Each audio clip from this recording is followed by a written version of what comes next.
السلام علیکم ورحمۃ اللہ وبرکاتہ۔ بسم اللہ الرحمن الرحیم۔ الحمد للہ کفا وسلام علی عبادہ الذین اصطفی، اما بعد فاعوذ باللہ من الشیطان الرجیم، بسم اللہ الرحمن الرحیم۔ والفجر وليال عشر والشفع والوتر واللیل اذا یسر هل فی ذلک قسم لذی حجر، صدق اللہ العظیم۔ وقد قال النبی صلی اللہ علیہ وسلم: من وجد ساعة فلم يزحی فلا يقربن مصلانا، او کما قال علیہ الصلاة والسلام۔ اللہم صل علی سیدنا محمد وعلى آل سيدنا محمد وبارك وسلم،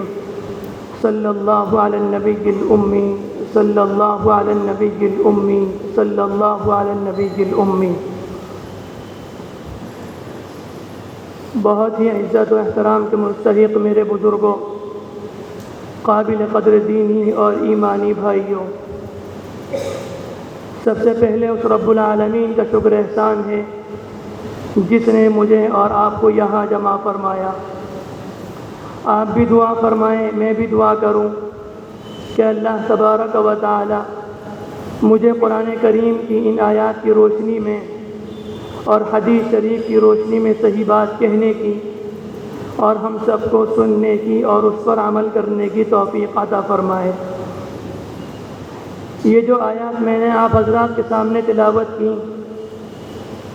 ان میں اللہ تبارک و تعالی نے ان 10 راتوں کی قسم کھائی جو آج کل وہ 10 راتیں چل رہی ہیں، یعنی ذی الحجہ کی ابتدائی 10 راتیں، ذی الحجہ کے 10 دن جو یکم ذی الحجہ سے 10 ذی الحجہ تک کے ہوتے ہیں، اللہ تبارک و تعالی نے ان کو ایک عجیب و غریب خصوصیت عطا فرمائی۔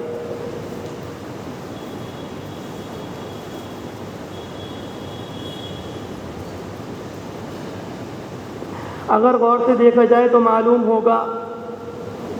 کہ فضیلت کا سلسلہ رمضان المبارک سے شروع ہے۔ اللہ تبارک و تعالی نے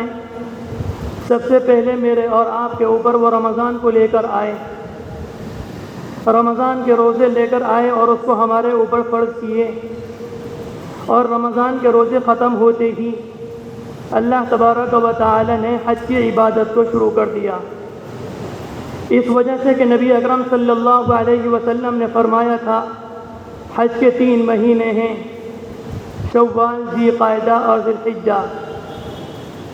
اگرچہ حج کے مخصوص ارکان تو ذی الحجہ کے اندر ادا کیے جاتے ہیں، لیکن اگر کوئی اللہ کا بندہ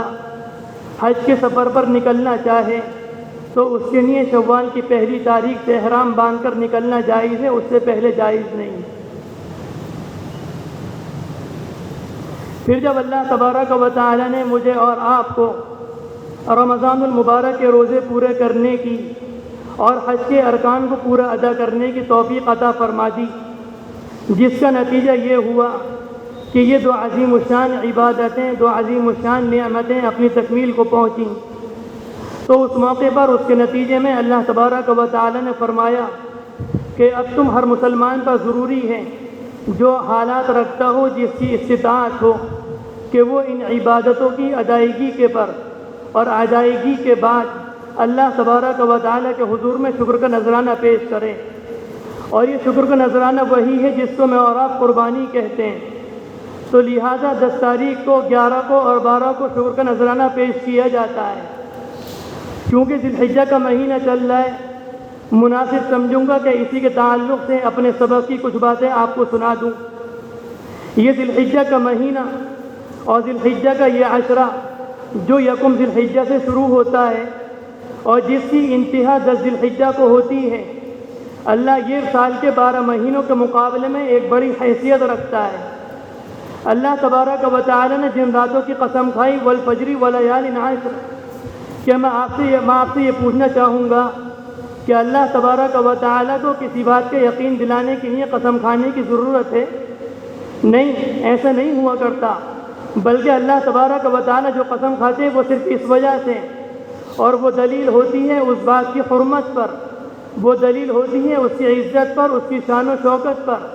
اور اس کی عظمت پر کہ وہ بات اتنے لیول کی ہے۔ اس وجہ سے اللہ تبارک و تعالی نے قسم کھائی۔ اس کے بعد یہ 10 راتیں ذی الحجہ کی ہیں جن کی اللہ تبارک و تعالی نے قسم کھائی تھی۔ اس سے بڑھ کر ان کی فضیلت کیا ہوگی؟ جن راتوں کی فضیلت کے بارے میں اللہ تبارک و تعالی قسم کھا دیں، اور ان کے بارے میں حضرت اکثر مفسرین نے فرمایا یہ 10 راتیں جن کی قسم کھائی گئیں، اکثر مفسرین کی ایک بڑی جماعت یہ کہتی ہے کہ ان سے متعلق ذی الحجہ کی ابتدائی 10 راتیں ہیں، اور خود نبی اکرم صلی اللہ علیہ وسلم نے ان 10 ایام کی فضیلت کو بیان فرمایا تھا حضور نے ایک موقع پر کہ جتنی عبادت اللہ تبارک و تعالیٰ کو ان 10 دن کے اندر محبوب ہیں، اتنی عبادت کسی اور دن کے اندر محبوب نہیں۔ اس عبادت سے بڑی اور ان ایام کی اس سے بڑی فضیلت کیا ہوگی کہ جو عبادتیں دوسرے دنوں میں انجام نہیں دی جا سکتی، ان کو انجام دینے کے لیے اللہ تبارک و تعالی نے اس زمانے کو منتخب فرمایا۔ دوسری عبادتوں کا حال یہ ہے کہ جب چاہیں ان کے فرائض کے علاوہ نفلی عبادت کو ادا کر سکتے ہیں۔ مثال کے طور پر نماز کو لیں، نماز 5 وقت کی فرض ہے، لیکن اگر کوئی اللہ کا بندہ نفلی نماز پڑھنا چاہے تو پڑھ سکتا ہے۔ روزے سال میں 1 مرتبہ فرض ہوتے ہیں، لیکن اگر کوئی اللہ کا بندہ نفلی روزے رکھنا چاہے تو رکھ سکتا ہے۔ زکوٰۃ سال میں 1 مرتبہ فرض ہوتی ہے، لیکن اگر کوئی اللہ کا بندہ نفلی صدقات کرنا چاہے تو کر سکتا ہے۔ لیکن 2 عبادتیں ایسی ہیں جن کو اللہ تبارک و تعالی نے ان کے لیے دن مقرر فرما دیے اور ان کا وقت مقرر فرما دیا، اور وہ عبادتیں ایسی ہیں اگر ان کو ان کے وقت میں رکھ کر کرا جائے گا تو وہ عبادتیں شمار ہوں گی، اور اگر ان کو اس وقت میں رکھ کر نہیں کیا جاتا تو وہ عبادتیں شمار نہیں ہوں گی اور نہ ان پر کوئی ثواب ملے گا۔ اس میں پہلی عبادت جو اللہ تبارک و تعالی نے جس کے لیے وقت مقرر فرمایا، نمبر 1 حج کے ارکان مثلا عرفات میں ٹھہرنا، مزدلفہ میں رات گزارنا اور جمرات کی رمی کرنا۔ اگر کوئی اللہ کا بندہ یہ کہے کہ میں اس زمانے میں نہ جا کر بلکہ کسی اور مہینے میں جا کر مزدلفہ میں ٹھہروں گا، عرفات میں ٹھہروں گا، جمرات کی رمی کروں گا، وہ عمل تو کر سکتا ہے لیکن اس کا تعلق عبادت سے نہ ہوگا۔ اور اسی طرح دوسرا وہ عمل جس کو اللہ تبارک و تعالی نے وقت کے ساتھ مخصوص کیا وہ قربانی ہے۔ اللہ تبارک و تعالی نے اس کے لیے دنوں کو منتخب فرما دیا کہ میں اور آپ قربانی کریں گے 10 کو، 11 کو، 12 کو۔ اگر کوئی اللہ کا بندہ ان 3 دن کے علاوہ قربانی کرتا ہے تو اس کی قربانی قابل قبول نہ ہوگی۔ لیکن ان ایام میں اللہ تبارک و تعالی نے کچھ اعمال میرے اور آپ کے اوپر مخصوص کر دیے جن کو میرا اور آپ کے اوپر کرنا لازم ہے۔ سب سے پہلا وہ حکم جو چاند کے ہی دکھتے مجھے اور آپ سے کہہ دیا جاتا ہے، وہ ایک عجیب و غریب حکم ہے جس کو نبی اکرم صلی اللہ علیہ وسلم نے اس طرح بیان فرمایا تھا کہ اگر کوئی اللہ کا بندہ قربانی کرے تو جس وقت سے وہ ذی الحجہ کا چاند دیکھے اس وقت سے اپنے ناخن نہ کاٹے اور نہ اپنا بال کاٹے۔ دراصل یہ حکم ایک عجیب و غریب ہے کہ چاند دکھتے ہی ناخن بال کاٹنے کو منع کر دیا گیا، لیکن اصل میں یہ حکم تھا ان لوگوں کے لیے جو اس زمانے میں حج کی عبادت کو انجام دیتے ہیں۔ اللہ تبارک و تعالی ان سے فرماتے ہیں جب تم میرے گھر آؤ گے تو میرے گھر کی وردی یعنی احرام پہن کر آنا،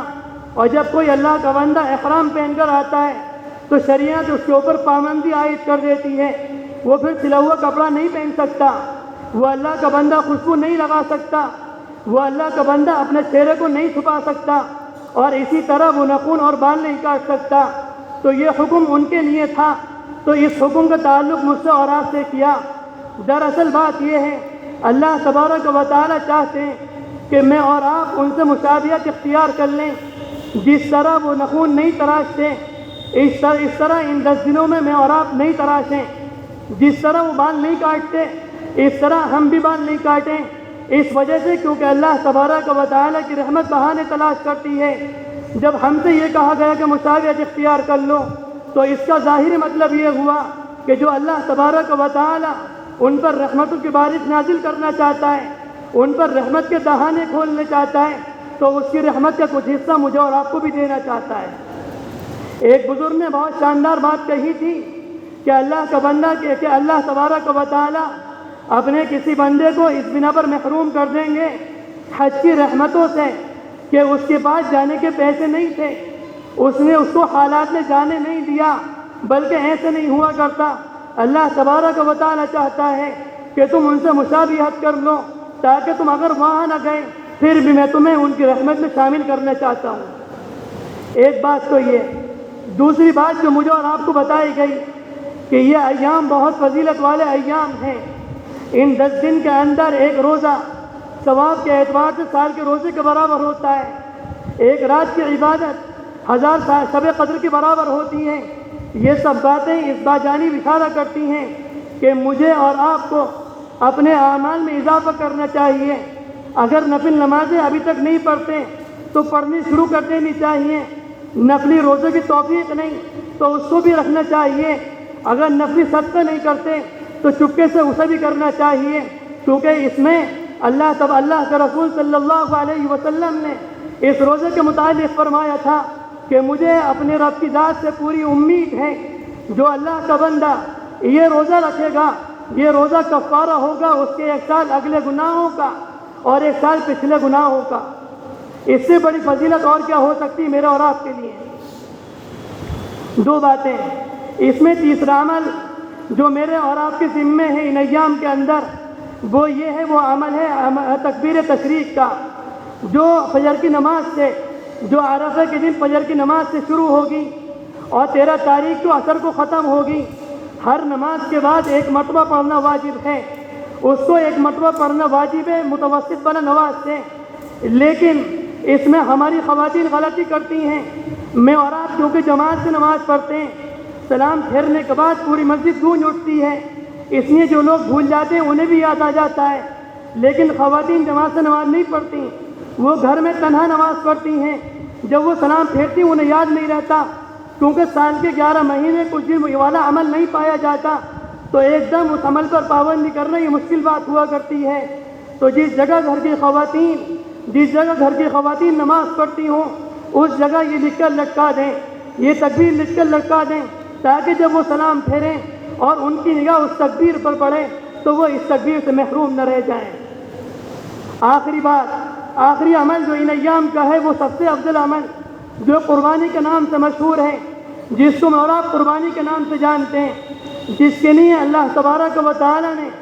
دین کو بھی انتخاب فرما دیا کہ میں اور آپ قربانی کریں گے، 10 کو 11 کو 12 کو، اس کے علاوہ قربانی نہیں کر سکتے، تو چوتھا عمل یہ ہے کہ میں اور آپ اس میں قربانی کریں۔ دراصل جو ہم لفظ بولتے ہیں قربانی، یہ قربانی ہے کیا چیز؟ اس کا کوئی ایسا ترجمہ ہو، اس کا کوئی ایسا خلاصہ ہو جس سے اس کا مفہوم سمجھ میں آ جائے، جس سے اس کا خلاصہ سمجھ میں آ جائے کہ قربانی کسے کہتے ہیں۔ مجھے سب سے بہتر بات شیخ الاسلام محمد تقی عثمانی صاحب کی لگی کہ انہوں نے فرمایا قربانی کہتے ہیں کہ اس کے ذریعے اللہ کا تقرب حاصل ہوتا ہے، اور اس میں یہ سکھایا جاتا ہے، اللہ تبارک و تعالی فرماتے ہیں کہ ہمارے حکم کی تعمیل کرنا یہ دین کی اتباع کا نام ہے۔ جب ہمارا حکم آ جائے تو کوئی اپنے عقلی گھوڑے نہ دوڑائے، کوئی اس میں مصلحت نہ نکالے، کوئی اس میں بہانے تلاش نہ کرے کہ یہ کیوں ہے، یہ کیوں ہے، یہ کیوں ہے۔ اس وجہ سے جس موقع پر حضرت ابراہیم علیہ السلام پر حکم آیا تھا، اور وہ حکم نہیں تھا بلکہ وہ ایک خواب میں ایک چیز دکھائی گئی تھی، ابراہیم علیہ السلام کو ایک خواب دکھایا گیا کہ اپنے بیٹے کو ذبح کر رہے ہیں۔ اگر ان کی جگہ میں اور آپ ہوتے نہ جانے کتنے بہانے تلاش کرتے کہ خوابی تو دکھایا گیا ہے، حکم نہیں دیا گیا، طرح طرح کی تعبیریں نکالتے، طرح طرح کے بہانے ڈھونڈتے، لیکن قربان جائیں اس اللہ کے بندے پر، انہوں نے عقل کے گھوڑے نہیں دوڑائے، انہوں نے حکمتیں نہیں نکالی، بلکہ اپنے بیٹے کے پاس گئے اور بیٹے سے عرض کیا انی یا بنی انی ارا فی المنام انی اذبحک فانظر ماذا تری، اے بیٹے میں تمہیں دیکھ رہا ہوں خواب کے اندر، میں تمہیں ذبح کر رہا ہوں۔ انہوں نے یہ نہیں کہا کہ میری جانب سے اللہ کا حکم ہے، کہ اللہ کا حکم ہے اس کی جانب سے، بلکہ انہوں نے اپنا خواب بیان کیا۔ ابراہیم بھی، حضرت اسماعیل علیہ السلام بھی حضرت خلیل اللہ کے بیٹے تھے. اس اللہ کے بندے نے یہ نہیں کہا کہ میرا کیا جرم ہے, میری جان کیوں جا رہی ہے, اس میں کون سی حکمتیں ہیں. اس اللہ کے بندے نے جو جواب دیا, ان کا جواب تھا یا ابدی فعل ما تؤمر, اے میرے ابا جی جو آپ کو حکم دیا گیا آپ اس کو کر دیجئے. ستجدنی انشاءاللہ من الصابرین, آپ مجھے صبر کرنے والوں میں سے پائیں گے. یہ اس اللہ کے بندے کے جملے تھے. قربان جائیں ایسے جملوں پر. لیکن جب دونوں باپ بیٹے اس عمل کو دینے کے لیے تیار ہو گئے, جب دونوں تیار ہو گئے, اس موقع پر اسماعیل علیہ السلام نے ایک بات کہی تھی کہ ابا جان جب آپ مجھے لٹائیں تو پیشانی کے بل لٹانا, سیدھا نہ لٹانا. کہیں ایسا نہ ہو کہ آپ کی آنکھیں مجھ سے مل جائیں اور آپ کے دل میں بیٹے کی جوش محبت مار جائے, آپ کے ہاتھ سے چھری نہ چل سکے جس کی وجہ سے میرے گلے پہ تکلیف ہوگی, میں اس گلے پہ تکلیف کو برداشت نہ کروں گا. یہ اتنی شاندار ادا تھی کہ جو اللہ کو اتنی پسند آئی کہ اللہ تبارک و تعالی نے فوراً قرآن کریم کی آیت نازل کر دیا کہ وَنَادَيْنَاهُ أَن يَا إِبْرَاهِيمُ قَدْ صَدَّقْتَ الرُّؤْيَا, اے ابراہیم ٹھہر جاؤ, تم نے اپنے خواب کو سچ کر دکھایا. یہ ہوتے ہیں اللہ کے حکم پر. یہ واقعہ مجھے اور آپ کو دو باتیں بتاتا ہے. ایک بات یہ کہ اللہ کے حکم کے اوپر کوئی چیز نہیں ہوا کرتی, اور جب اللہ کا فیصلہ آ جائے تو اس میں حکمت تلاش نہیں کی جاتی. اللہ تبارک و تعالی عمل کی توفیق نصیب فرمائے. وآخر دعوانا الحمدللہ.